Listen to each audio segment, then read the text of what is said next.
You're about to experience Jackson Snyder Presents.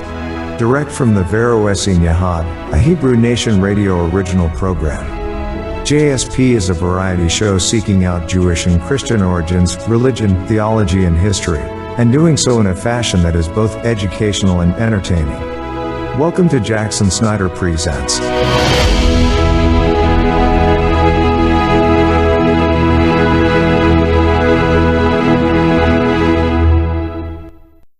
Good evening, Havarim. Good evening.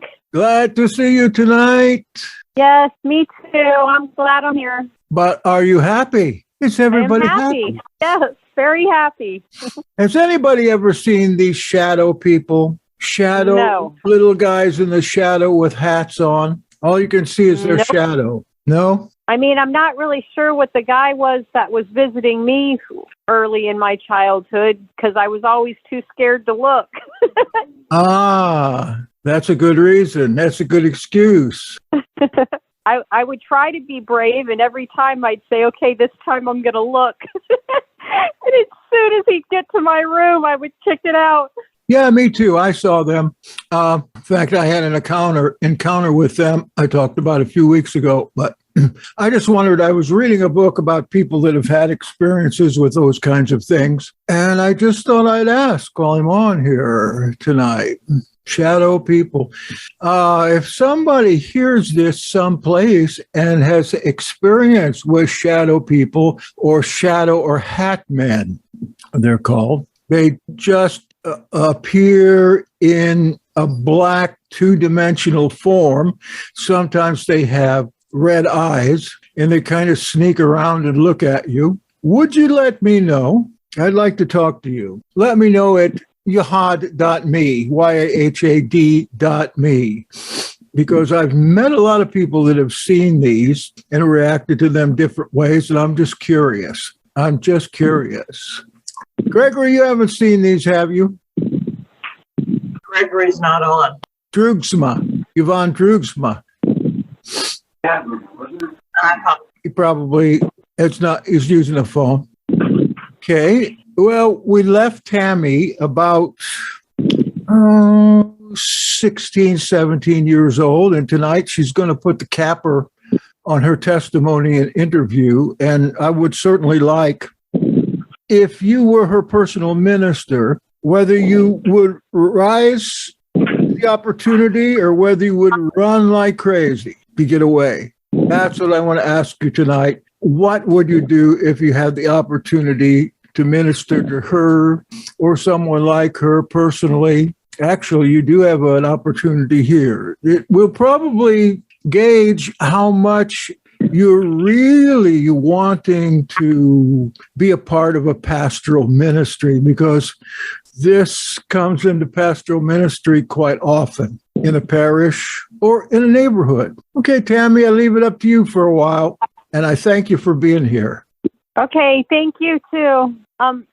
So I wanted tonight to go into my environment of what I was living in, as well as some other added things to what I spoke about the last time I spoke. So, like I said, my mom was very neglectful, and she wasn't a very our living environment. Let me just speak about our living environment, okay? Now, and this isn't to hopefully not offend anybody here, but I see a living environment to be should be at least somewhat livable, I guess you could say. And I mean, I'm not against anybody if they don't clean their house or whatever, but there's a difference between having a house well lived in and a horrible, horrible living environment. Okay. So my living environment that I lived in, my house was so dirty inside. There literally was not anywhere that you could walk on the floor where you were not walking on trash, scraps. It was our entire house from front to back was as if it was a landfill of garbage bags that were all busted open and everything was on the floor. So you never touched the floor when you walked. You were always stepping from the living room through all the way through the entire house. You were stepping on garbage, and it was every type of garbage that you can think of. So because the house was so destroyed inside, we had cockroaches. I'm talking thousands and thousands and thousands of cockroaches. They crawled all over the walls day and night, all over the furniture, all over the tables, all over everything in the house. My mom would have ashtrays sitting, like she had her own chair, and she would have her little table that was there, and she would have an ashtray sitting there, and it would be overflowing all over the table with 3 half cups of coffee with cockroaches all dead floating in them. And my dad had his own chair and his own table, and he'd have half cups of Coke and, soda. And there'd be cockroaches floating it in, as well as his table, or ashtray full of cigarette butts just all over the place. And my parents had to go to a landfill to drop off our trash. So where they stored our trash was in the room that was beyond our kitchen. So it was nonstop that we would have maggots crawling from underneath the door where the kitchen is, coming into the kitchen, crawling all over things, into the dining room, crawling all over things. And then once you get to the dining room where the dining room table was, there would be laundry, because the laundry place, or the place for the laundry, was all the way at the back of the hallway, but there would be so much laundry that it would be spread all the way out to the dining room. And because my mom put the cat litter box back there, it would get buried with the laundry, so the cat would go to the bathroom all over this laundry. Because my mom didn't do the laundry, we would have to pull dirty clothes out of this feces-infested laundry to wear to school every day. It was very rare. I'm talking rare ever. Like, I can't tell you even one instance that I was able to have laundry that was clean that I could wear to school. It was nonstop pulling the clothes out of this dirty laundry pile that was full of cat feces. And so I would go to school, and it was not a pretty sight for me. My clothes were all dirty and gross, and I smelled like pee, and it was just a horrible situation. So I went through a lot of bullying when I was in school, a lot of bullying. On top of, my mom would chop my hair off like I was a boy, and she would give me the haircut personally. And it was just, I was not a very pretty sight going to school. So one of the biggest things in my parents, one of the biggest things with my mom and my stepfather, mainly my stepfather is the one that made the rules. Me and my brother only. I had younger twin brothers that were my stepfather's children with my mom that were like the light of the house. Like, they were the best thing that ever could have happened to those two. So the twins never got disciplined, or nothing ever happened to them. It would just be me and my brother. So we had to address my parents as yes, ma'am, and yes, sir. And I don't have a problem with speaking in a respectful way, but the way that we had to be was, it had nothing to do with respect. It had everything to do with a mental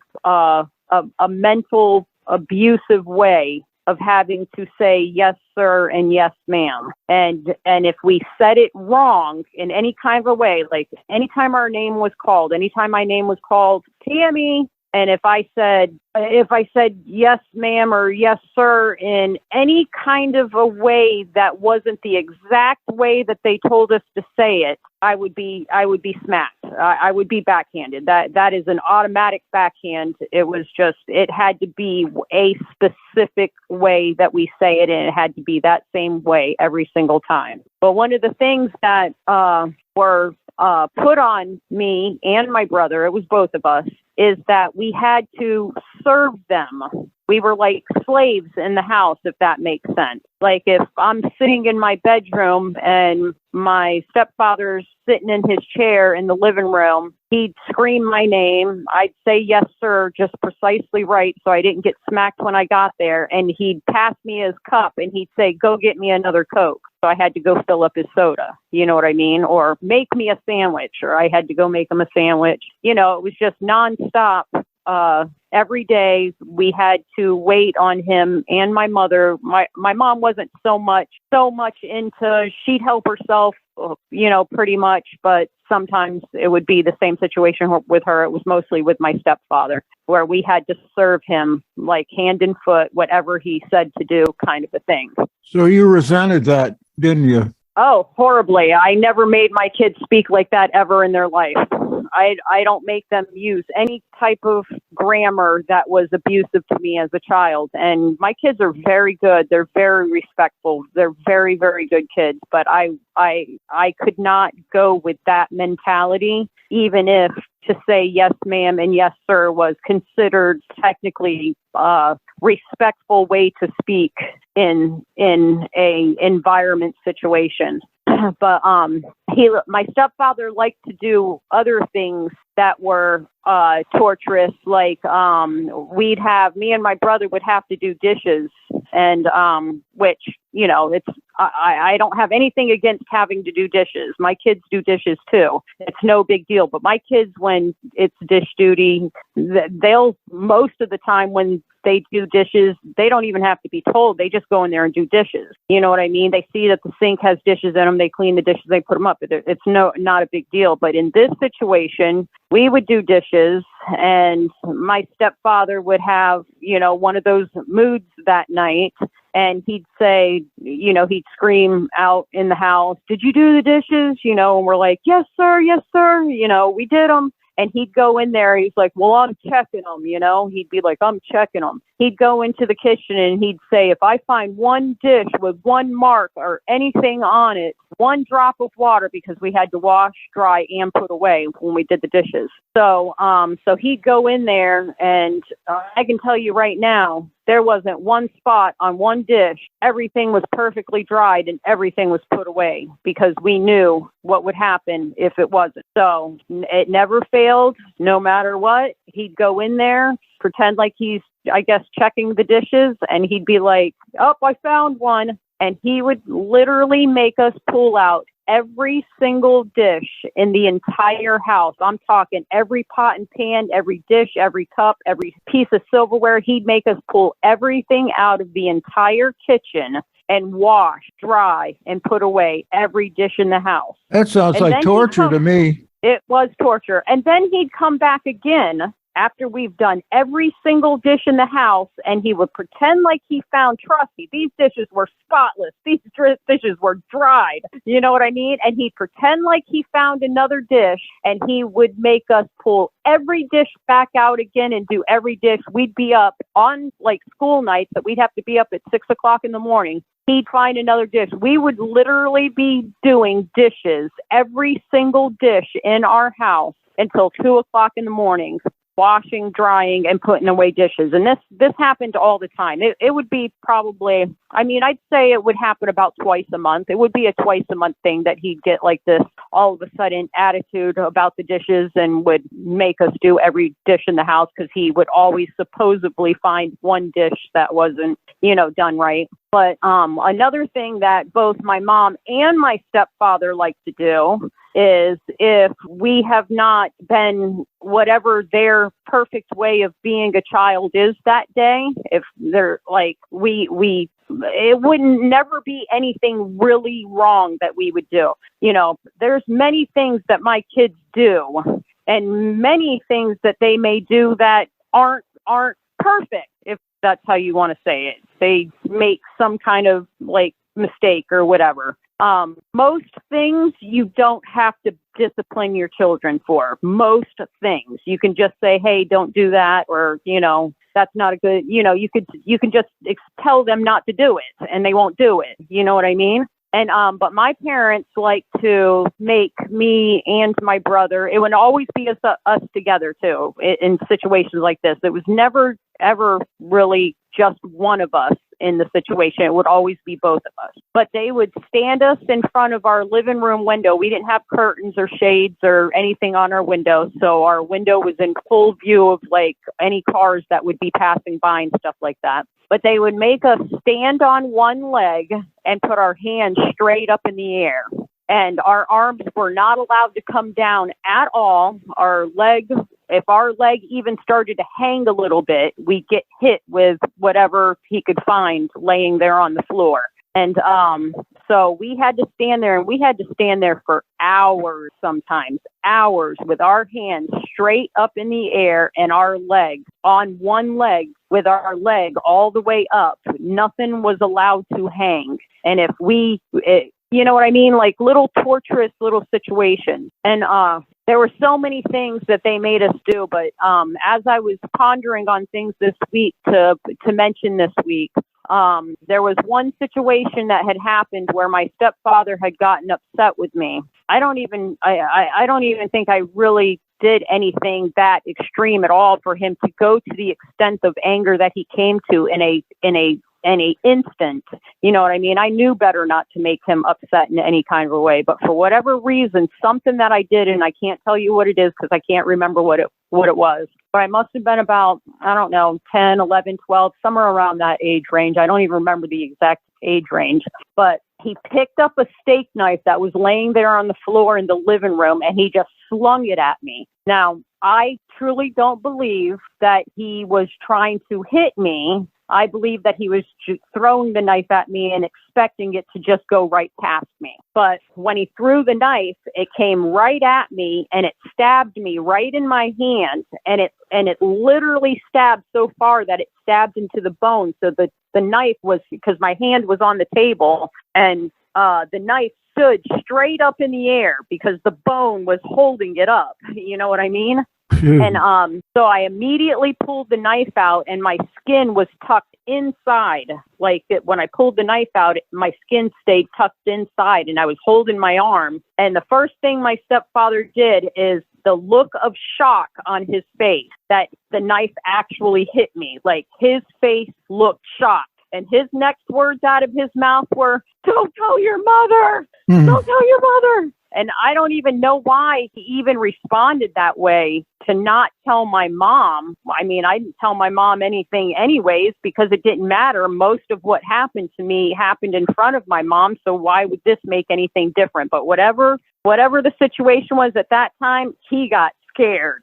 You know what I mean? The look of horror on his face and the look of fear, and him telling me, "Don't tell your mother, don't tell your mother. I didn't mean to do that." You know what I mean? Kind of a thing. So of course I didn't throw him under the bus, and I didn't say nothing to my mother. I didn't think my mom would do anything anyways, because anything that we would ever say, like in our younger days, she would just say, "Oh, you must have deserved it." You know what I mean? Like things that she didn't see that we would say to her, that would be her response. So it wouldn't have been any different, that situation, than any other situation that has ever happened, because she allowed it. It was okay. She would instigate it. She would make things happen to us by him, and she would thrive off it. Like, it made her feel so good inside that her children are being tortured. You know what I mean? What happened to these people? Man, are they in the penitentiary now, or are they dead, or what? No.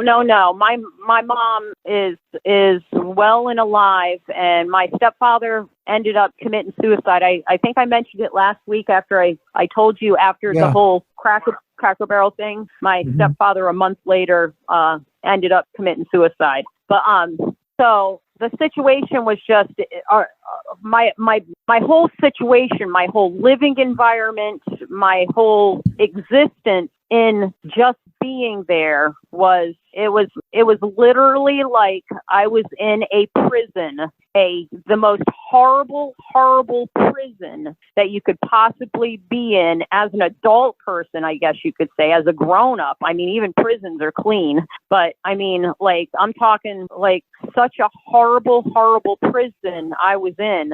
And it wasn't until I was 16, I was turning 17, that I ended up running away again. And because I had run away so many times at that point, my mom just stopped calling the cops, and she just let me go at that point.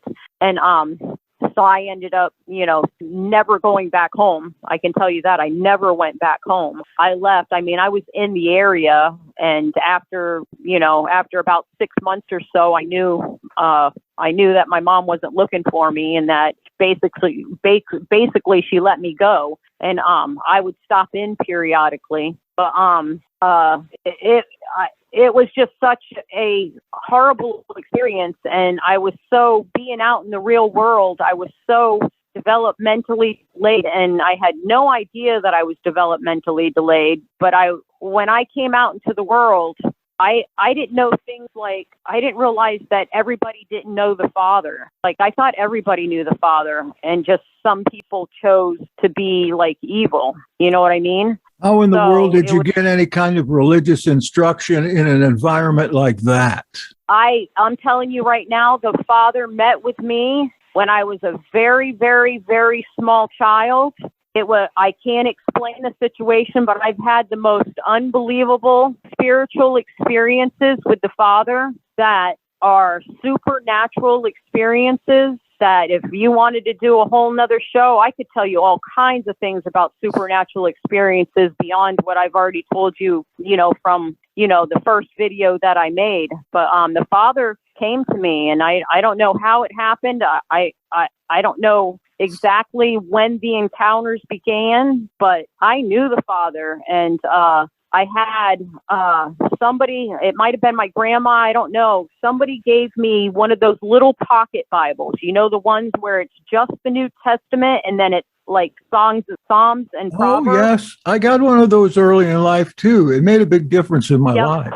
Yeah, I don't know who gave it to me. I don't know where it came from, but I had one. And I must have been probably around 7 or 8 years old. And I just started reading it.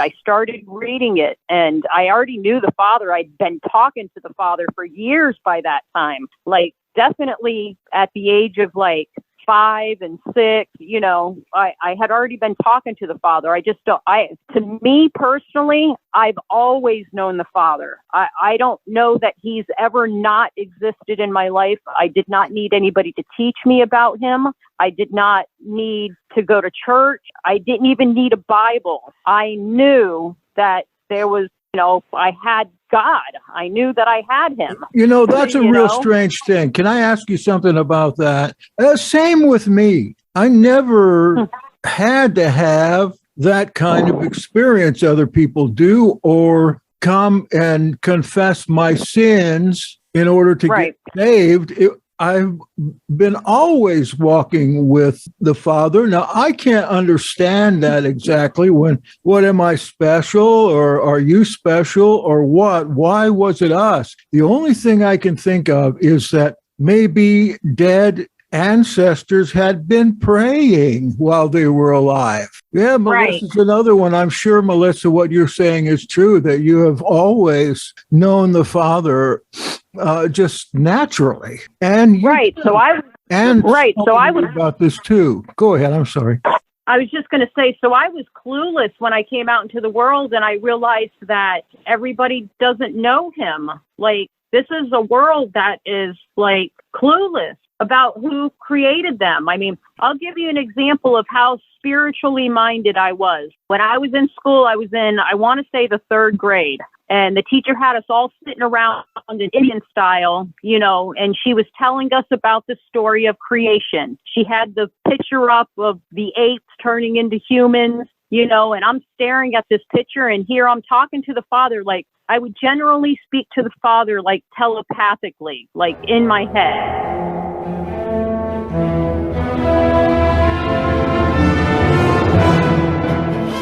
You may contact us at Jackson Snyder Presents at this email address, veroyahad@gmail.com. That is VEROYAHAD @gmail.com. And let me remind you, you are listening to Jackson Snyder Presents with your host tonight, Bogdan G. Schruumkoff. Thank you for listening. We'll be right back.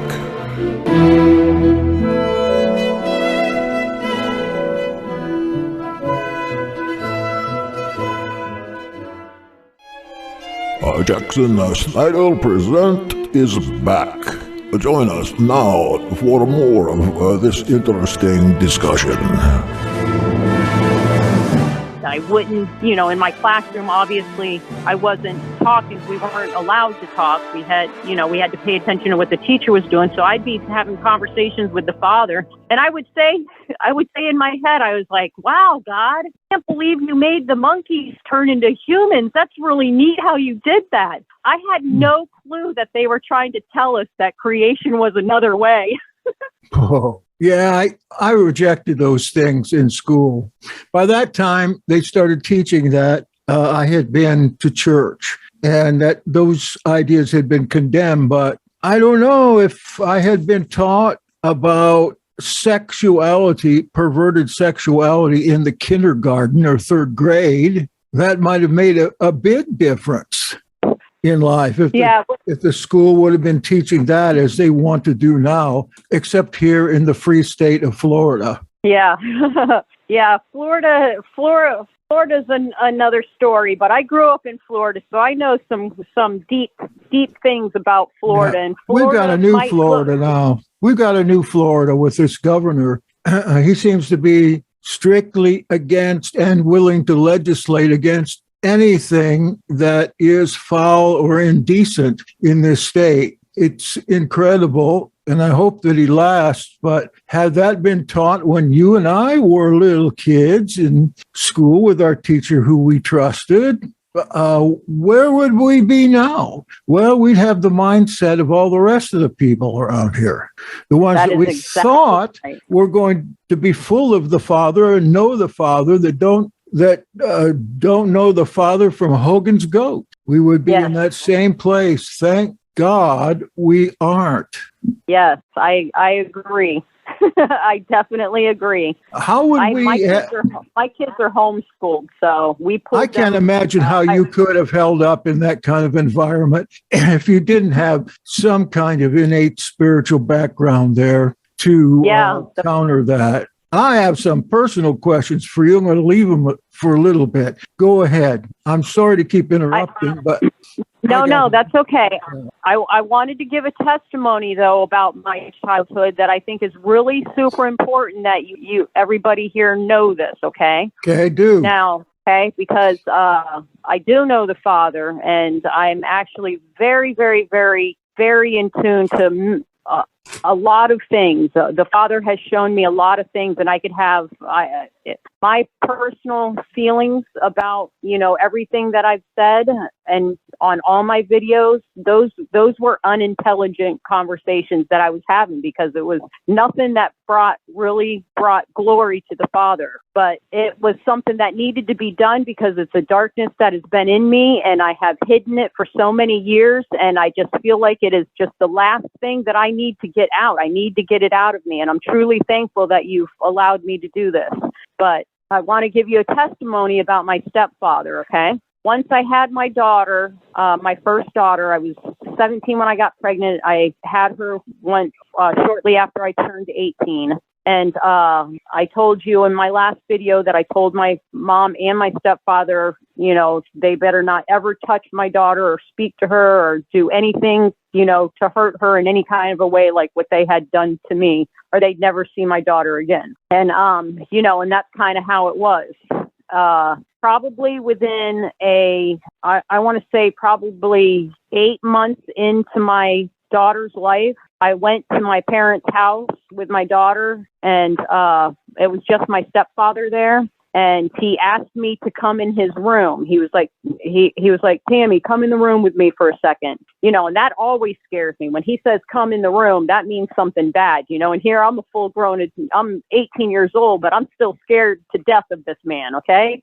So I immediately, my heart dropped. I'm like, oh my gosh, what is he going to tell me? You know what I mean? Like, I was all scared. So I went into that room, And that man fell on his knees and he begged me, bawling, crying, to please forgive him for everything that he had done to me. It was the most sincere cry out to me that I had ever seen in my life. And he begged me with real tears, bawling, crying, and begged me to forgive him. And I forgave him that day. I forgave him with all of my heart. And him and I, from that day on, literally from that day on until he committed suicide, we were best friends. And it is such a relieving feeling to be able to forgive somebody and to really, truly forgive somebody. Now, I know that I can tell you all these things that he's done, which are true,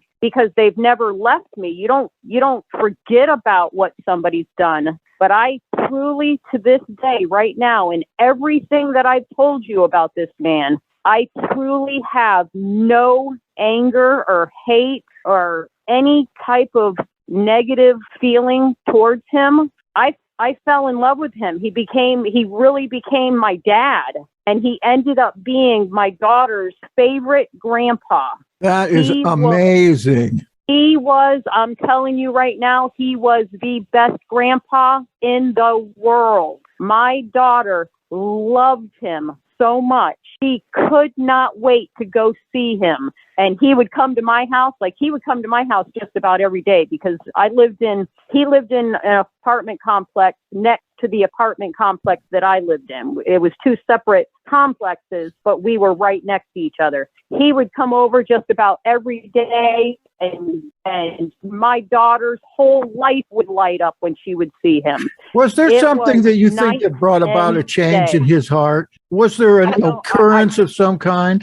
I don't know, but when I was pondering on the thoughts of when he threw that knife at me this week, I was pondering on those thoughts, and I wondered in my mind why he got so scared after it stabbed me in my hand and begged me not to tell my mom. I wonder if my mom was like evil to him. I don't know. My mom was evil. That's all I can say is I know my mom was evil. And I don't know if she was evil to him. I was too messed up from everything that was happening to me in the house that I don't know what was going on behind closed doors with them. I can honestly say that my mom and my stepfather, I can remember maybe 2 or 3 fights ever in my whole entire life with both of them. Like they never fought ever. Like there were no issues with them.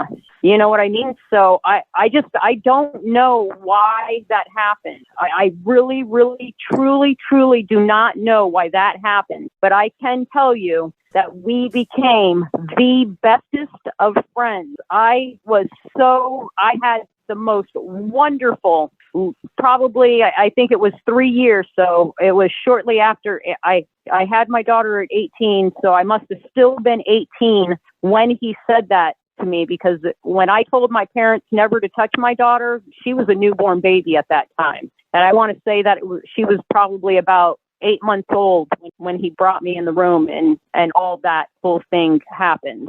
And so I don't know what was wrong with my stepfather my whole life. I really don't know what was wrong with him, why he was the way that he was.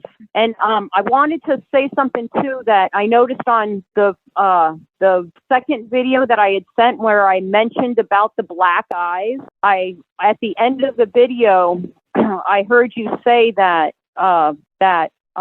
you had mentioned something about, it's amazing how she talked about like the black eyes and how the whole eye was black. Now, I just wanted to correct that, because when I said the whole eye was black, I meant just the part where your color is, not the white part of the eye, the part where the ball, in your white, just the ball part, not the white part. So the Hello? Still here. I lost connection as well. I couldn't hear anybody, but I could see. I thought my phone was messed up. We Jackson. Yes. Brother Jackson. There.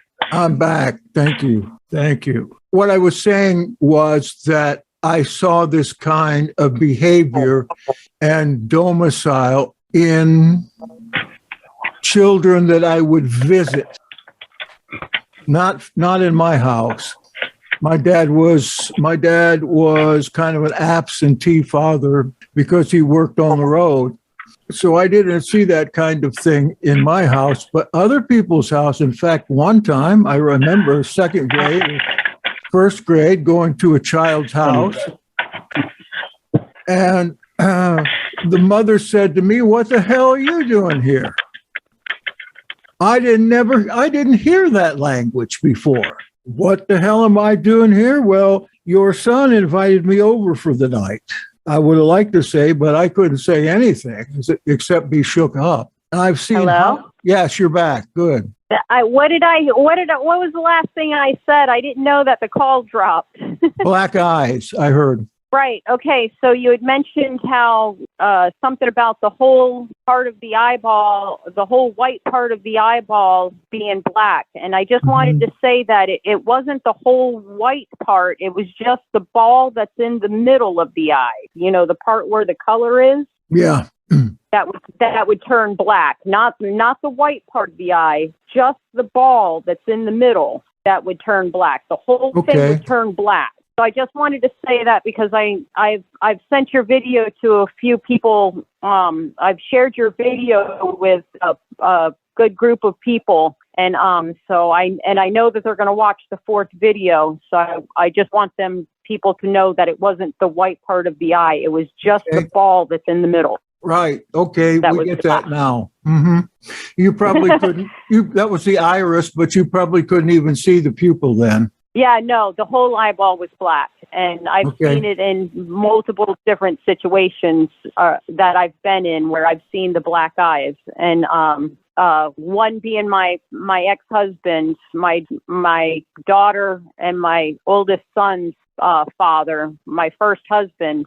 He had the black eyes, and I'm not the only one that saw it. He attacked my daughter, which was his daughter, and when he attacked her, he had the black eyes, and that was the first thing that she said to me. She's like, "Mom, I saw the black eyes." You know, she saw it too. It's but some people, there's like a demon must go into them, and their whole eye, colored part of their eye, turns completely black. So I just wanted to share that testimony because I want people to know that it doesn't matter sometimes how horrible things that happen to you, that when somebody truly comes to you wholeheartedly and asks for forgiveness for what they've done to you, it's just such a wonderful, relieving feeling to be released of that anger. I don't have anger for my father at all. My stepdad. He was always my dad. So. You didn't want to run up and kick him in the head when he was doing that? What, apologizing to me? Yeah, you son of a gun. I tried too. Okay. Can I ask you about fathers? Here's the question I wanted to ask before I have to run here in a second, take a break. You have 7 children? I have 8 children. 8 girls children. And 6 boys. Okay. Mm-hmm. So here was a question somebody asked me who's not here tonight but listened to the video, and that was, how many husbands have you had? How many? 3. I've had 3 husbands, but my first daughter's father, I met in I met basically in summer school of 8th grade.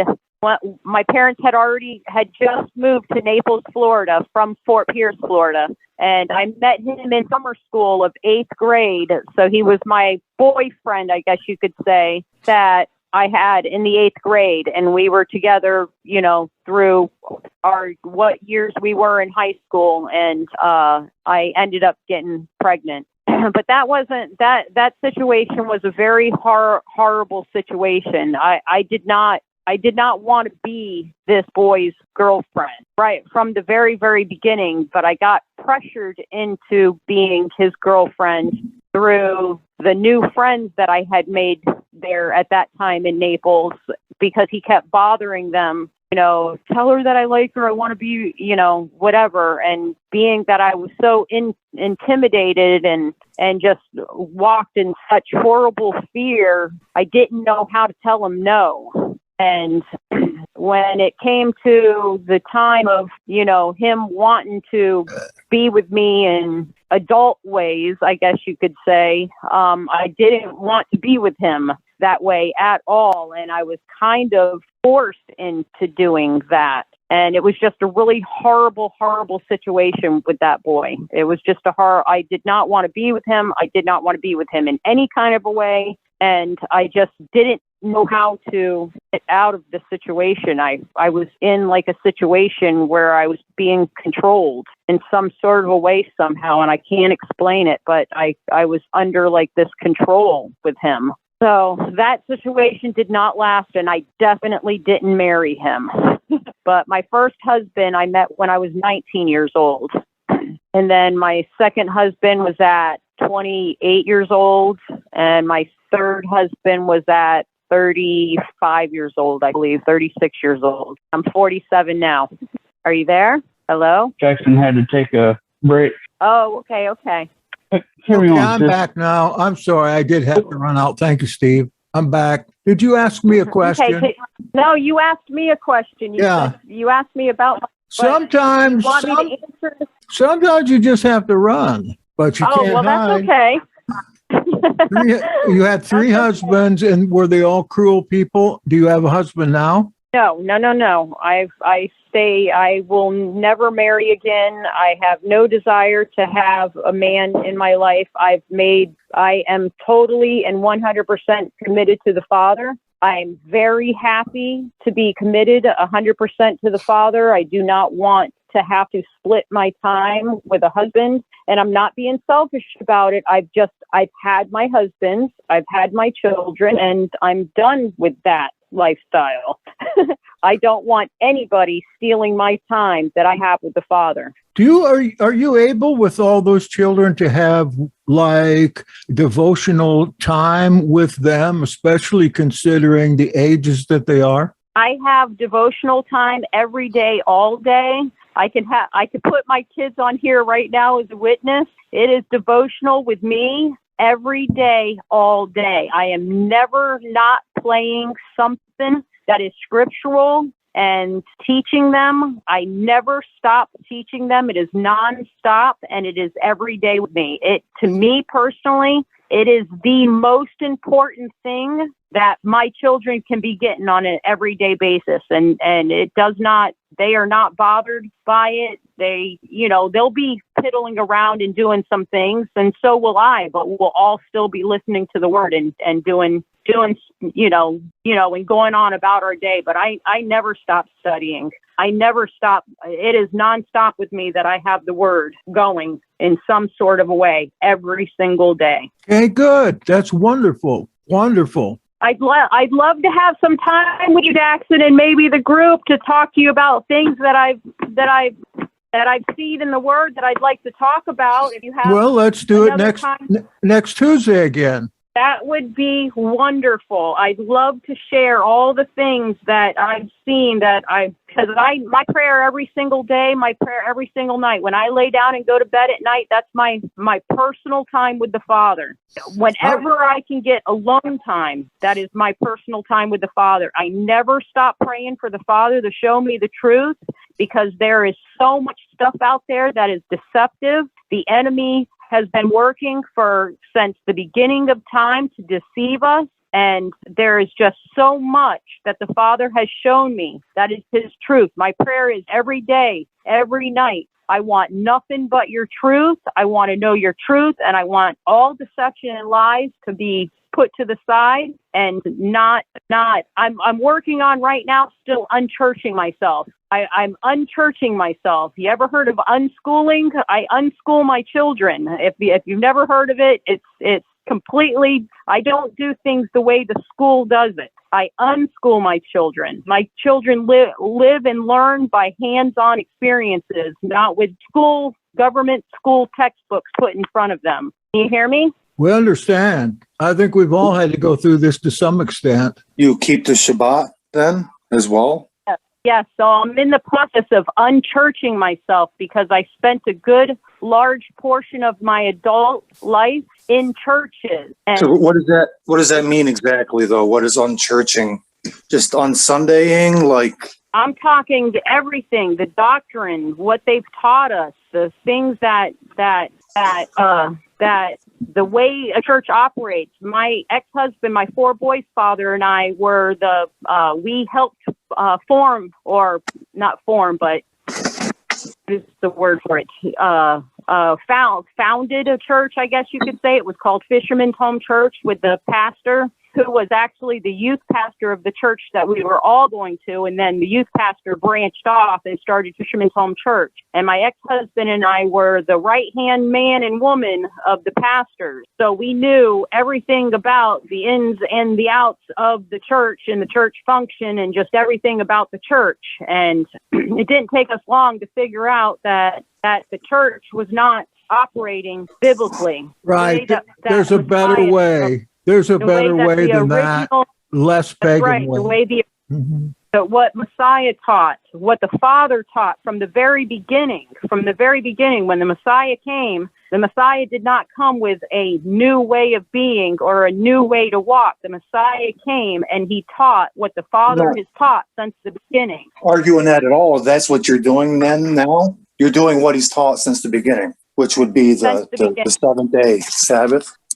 Oh, yeah, 7-day Sabbath. We observed the feast, and I learned all this before, this whole, everybody calls it Torah observance or whatever, this whole Torah observance thing. I knew all these things way before. I learned it while I was sitting in church and just reading my Bible myself. I'm like, the church is not operating the way that the Father has instructed us. And the Messiah has given us the same instructions. The church goes to church and walks out of this building, and they are no different. They're the same people. They were the same people, worldly people, as the rest of the world. There was no difference. And it didn't take me long to see that, especially when I became basically the first leader in the church that was formed, and just saw how things operated from the inside through the congregation. And I struggled for years with that.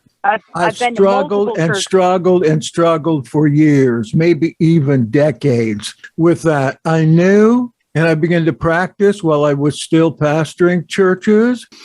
And then finally, I just had to get out of there and see if there wasn't a better way. And it's a struggle. You're right. Once you come to the knowledge of that, and that you probably would do better in a different place in regards to your religious, spiritual education, but you really don't want to leave. You're used to being there. You feel comfortable there. You even feel at home there. What do? You're being called out.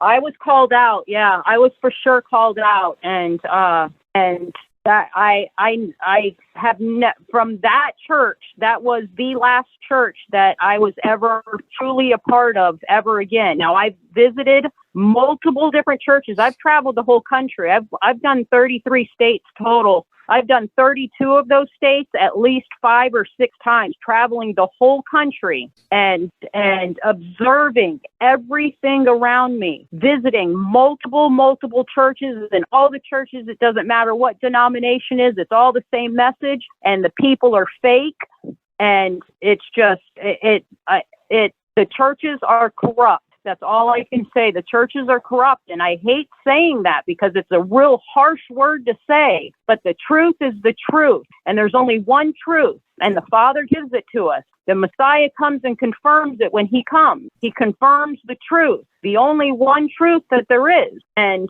the church just is not doing that. The church is not doing that. The church is not any different than the rest of the world. We're all worldly. Well, the true church is actually real different. His church has always been different. Well, I mean, I'm not saying small remnant. The small remnant that is still his church. Right, they're doing things correctly. It just seems like if doing this for a really long time, seems like a really long time to be unchurching when it doesn't take all that long to walk away from the church system, to be gone from it. That unchurching thing, if you've been doing the feast for a really long time, it seems like a we weren't stuck there for long once we walked away. Mm-hmm. I guess it's different for everybody. It seems like maybe it's time to be done with the church altogether. As you described the church, maybe the Catholic Church part of it. You have been listening to Jackson Snyder Presents on Hebrew Nation Radio. I've been to Catholic church. My grandma was Catholic, and we would go there on special occasions. You know what I mean? Any Sunday church, any church that goes on Sunday is a Catholic daughter in all actuality. So that's true. What you're saying, right? That's what you're describing when you're saying that you're unchurching. When there's actually, like, whatever you want to call it, church and assembly, the remnant is a church, is his church. And I think his name for it in Scripture is actually the Church of God, or the Church of Yahweh, or the Assembly of Yahweh. Yeah, I wouldn't even call it church, because that is a mistranslation. I just wrote it in the chat. This is a deal where ecclesia is translated in our Bibles as church when it means exactly the opposite. Ecclesia means those that are called out. And called out of what? I agree with you. There's only one thing they're called out of, the synagogue. That was the church of that day. So now we have a word for the place that we gather that is given a translation we all understand to be church, but that is wrong.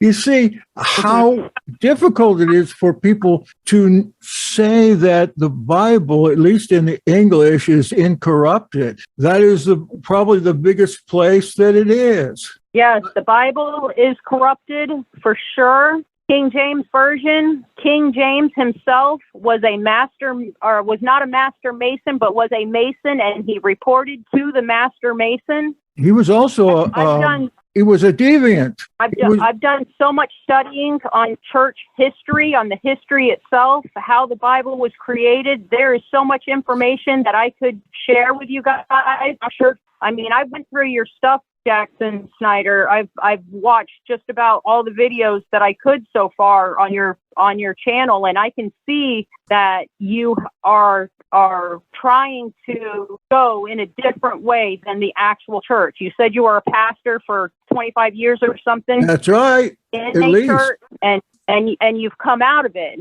and you know, I'm happy to be speaking with you, because I know that, you know, I don't know what you have your doctorate in. I can't remember. You might have said it on one of your videos. I'm not sure what you have your doctorate in, but I'm sure it has to do with spiritual things that that you have your doctorate in. And I'm right with you. I know that you had to go to school to get your degree, but you know, online you can do so many different studies just online nowadays that you don't even have to go to school to learn the information that you have. But I've done so many studies just on the history of the creation of the Bible, and I've studied especially the New Testament. I've studied the Old Testament a lot just in the last 3 years, because being in the church teaches you that, you know, you don't really got to pay too much attention to the Old Testament. Pay attention to the New Testament. So it took me a little while to come to where I am now. But the last 3 years, I've been nonstop studying the Old Testament, but really focusing on the New Testament and trying to figure out why the church is so corrupt. And there's just so many things in the New Testament that are just that in itself is corrupt, because it's not the original writing. It's not really, you know, everything in there was not spoken by the Messiah. That's why I wanted to learn the original language of the New Testament and the Apocrypha, because that's what I wanted to check. I really wanted to do Bible translations and put them out here for people like us to enjoy or use free of charge. But when I got into translating, and I've done a heck of a lot of it in the last 30 years, I really made some discoveries that people that know the background language, they know this, but they don't do anything about it. They want to keep it as it is. It is a matter of power. And when Jesus says, go to church, they want to make it a point that he's talking about their church building. That's exactly right. That's exactly right. You're right. They should be all call themselves Roman Catholic Church, except for the Mary tradition that they probably picked that up too. I know that the big old-line denominations would think nothing of remerging with the Roman Catholic Church or the Church of England. I'm sure they would. I sat on some of those committees back then. They just haven't yet because of the general people that are in the church won't have it at this time. But you're seeing a revolution right now where the church is being split to pieces. Even the church I came out of split to pieces over this deviant issue. The deviants want to take control. Deviants who are spoken of in the scripture as being sinners and to give up their sin, they want to now take charge of God himself. And that's exactly right. Okay, so that's happening. It just happened. My church was the United Methodist Church. It was hard to get in there. Believe me, it was hard. It took me 16 years just to get ordained. So, look, Satan is splitting the church. It seems like if anybody should be splitting the church, it should be us. Not because we hate the church. That was our mother. But what we know now, what Yahweh has given us to learn and to know is far superior to the kind of treatment and the kind of doctrine and the kind of nonsense we get in the established church. I'm sorry. That's really the way. Yes, I agree. Yet I really don't have anything against it. It did a lot for me. The Methodist church that we were part of for a little while was very Catholic. And I was the last Methodist church that I went to was in Lake Havasu, Arizona. It was on my travels, and I was at that time. The father called me out to feed the homeless, and I became like the homeless, so that there was no intimidation. I was like the homeless, and I lived like the homeless. I went out in the woods. I set up tents. I lived with them. I cooked and I fed them, and I gave them what I knew at that time as being truth, which, there was a little bit of churchy mixed into it because I didn't know everything that I know now, but my message was still the same. We need to walk in obedience. The Father calls us to walk in obedience, and that was mainly what my message was walking in obedience and not being hypocrites and showing up to church on Sunday and being one way at church and then walking out of the building and being a whole completely different way, like multiple personalities. And I went to this Methodist church, and I looked homeless. I mean, I'm not going to lie, I looked homeless. And this little old lady came up to me all dressed up in her Sunday dress with her makeup, her face caked with makeup and her big pearls around her neck, and came up to me and said that the Holy Spirit spoke to her about me and this, that, and the other. And right away, there was a check in my spirit. Right away, there was a check in my spirit. And I wasn't expecting that to happen to me. So I looked at her. I said, what did the Holy Spirit tell you about me? Because I knew right away that she thought a thought of negativity about me. She had no idea where I was with the Father at that time. She had no idea that I just spent 6 weeks out in the desert of Arizona, living in a tent, cooking and feeding homeless people and telling them the truth, what the truth was, but it was right away. I knew she was judging me. So she was like, oh, well, we'll just talk about that later, go find a seat, So she didn't even want to tell me what the Holy Spirit told her. You know what I mean? So I went and sat down in the seat, and this lady walks over and she hands me a $20 bill. Now, I'm just going to say right now, when you go to that extreme of walking away from everything and bringing yourself to a state of aloneness like the Messiah did, when somebody hands you a $20 bill, that's like a big bar of gold, okay? A $20 bill is a big bar of gold. You bet. But immediately immediately the Holy Spirit said, I want you to put that, as much as I needed that $20 bill, and I needed it, I'm telling you right now. The Holy Spirit spoke to me and said, put it in the tray when they pass it around. I was like, so I'm contemplating in my spirit, was that you? Because I really do need this $20 bill today. You know what I mean? And the Holy Spirit confirmed it. No, I want you to put it in the plate when it passes around. So the plate came passing around. I put that $20 bill into the plate in obedience, because I knew that that's what I needed to do. That's what I was told to do, and I knew that I needed to do that. The Father, my entire time being out on the road, my entire time living in tents amongst the homeless people and feeding them, I never went without. I never didn't have enough to be able to feed everybody there. And it would be sometimes very large groups of people. I have multiple videos that I could send you and show you groups of people that I was amongst. And so when that lady saw me take that $20 bill and stick it in the plate, she was like only about 3 seats away from me. She says, that's the last time I'm going to do something like that. And she said it out loud. She said it out loud. Where I could hear her say that. She was obviously angry. Now, that was my experience at the Methodist Church, okay, in Lake Havasu, Arizona. And what ended up happening that day, I just want to share the short testimony, okay? What ended up happening that day is I got all the way back out to the campsite, still didn't have any money, needed a few items, wasn't sure how I was going to get those few items, but none of that bothered me. None of it bothered me. I felt so blessed by the Father that He allowed me to go where I was at, to be in tents and be with these homeless people and to feed them and share with them the truth of the Father, that nothing bothered me. It really didn't bother me.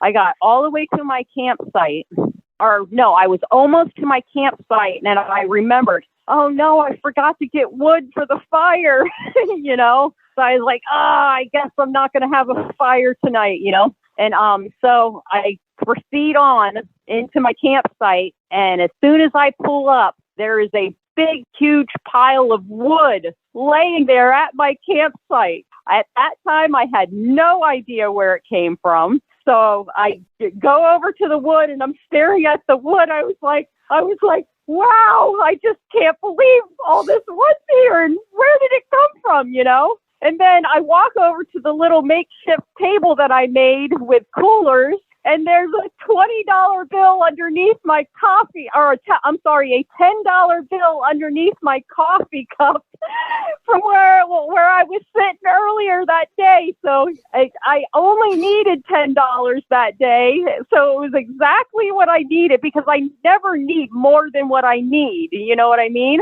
And I was just blown away. I could not believe it. Still did not know where the wood came from or the money. And the next day I start, moseying amongst the rest of the campsites where the other people were, because I was kind of like secluded over in my own site, and I would come over and mosey over to the sites where the group was, and I would start cooking breakfast and stuff, and I was waiting for somebody to say to me, did you get your wood last night? Did you get the $10? Nobody tells us. Nobody says nothing to me about the wood or the money. So I'm like freaking out. Like, I could not believe that the Father provided that way, like out of the blue, basically that way. Well, days went by, and it ended up being, I bumped into this lady a few days back that was broken down on the side of the road in her van. So, generally if I see somebody broken down, especially if it's a girl, I have like certain mechanic skills and this, that, and the other. I'll pull over and see if I can help them. The whole mission at that time the Father had me on, I was whatever the Father told me to do, I did. Whatever the Holy Spirit led me to do, I did. So I pulled over and helped this lady, tried to see if I could get her van going for her, because she was broke down and this, that, and the other. And I ended up not being able to get her van going. I don't know what was wrong with it, but we couldn't get her van going. So, and that was 3 days before. I end up bumping into the lady again like the next day, like later on that day, and she said, "Did you get the money? Did you get the wood?"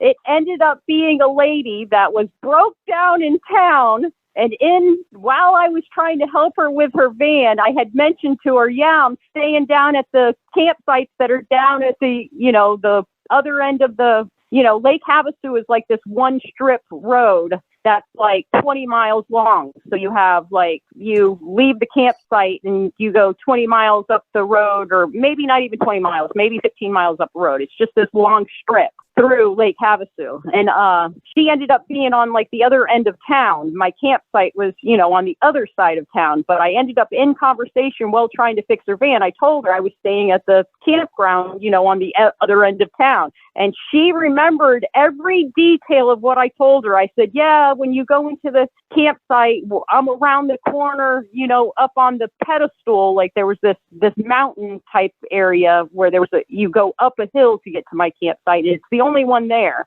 but I was telling her, I was like, "Yeah, I'm up on this really cool pedestal. It's the only one there." I'm just telling her about the campsite as I'm in the middle of trying to help her fix her van.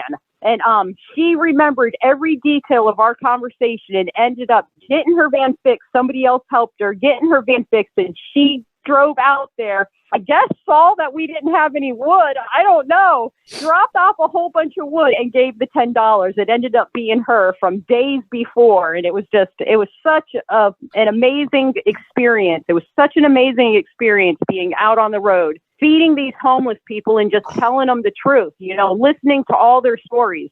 I was able to love these people with an unconditional love. And it was just to have that feeling of this unconditional love in your life. There was nothing in my life mattered. Nothing that had ever happened to me mattered in those moments of just feeding the people and talking about the truth, That's for and sure. I was never shut down.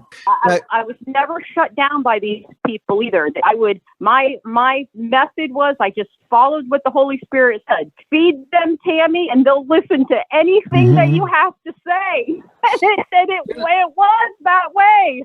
I'd get up faithfully every morning and I'd make these people breakfast. Faithfully every lunchtime. At lunchtime, I'd make lunch. Faithfully every night at dinner time, I'd make dinner. And then at the end of the night, we'd sit around the campfire and I would just start preaching whatever the Holy Spirit gave me. And I would have moments, and I'm not kidding, where I would be talking to people and I would step aside from myself. It was almost like I was looking at myself as a third person, and I was watching myself, the words that were coming out of my mouth. And I have no idea I know where these words are coming from, but in my head, as I'm watching myself in the third person, I'm saying, where is all this coming from? You know what I mean? I was just so blown away with the Holy Spirit used me out there.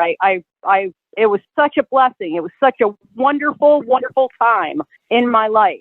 And it's hard for me to be like, I've been stationary now for about 8 months, where I'm at here in North Carolina. And there's multiple reasons why I'm here. And I truly believe that the Holy Spirit wants me where I'm at right now. But it's really hard for me to be stationary because all I want to do is go out there and feed people and tell them the truth. Look, you have your congregation. Take care of your congregation. When you get older, you'll have plenty of chance to do it when you get older, and you probably will. And I hope you'll call me when you get older, and we'll go out and do some of that together. But for the time being, evidently you have, or Yahweh has given you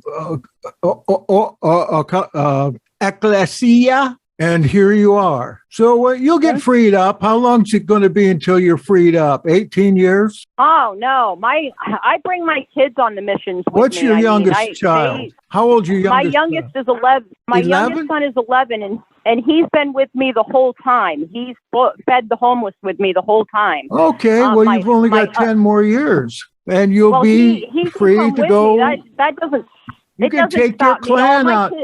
Take your clan out to the homeless camp. Yes, my kids are all in training right now to do the same thing. I truly believe that. They all have a mission to, they'll be a little different than me, because I'm me. but all my kids are in training to go out to the field for sure. And my oldest son here he'll be 19 years old in a week or so. My son below that, he's 17, but he'll be 18 next month. So they're going to be adults, like full adults, basically, adult age. And then I have my 15-year-old, he'll be 16 this year. And then my 13-year-old who will be 14 this year. And then my 11-year-old that's been with me full time. So they're all in training. Trust me. They know what the truth is. They know what they're supposed to do. They're just not, they haven't come out of their shell yet. Whereas like my 11-year-old's been feeding the homeless with me for years now. So it's normal to him. He's got to travel the whole United States with me.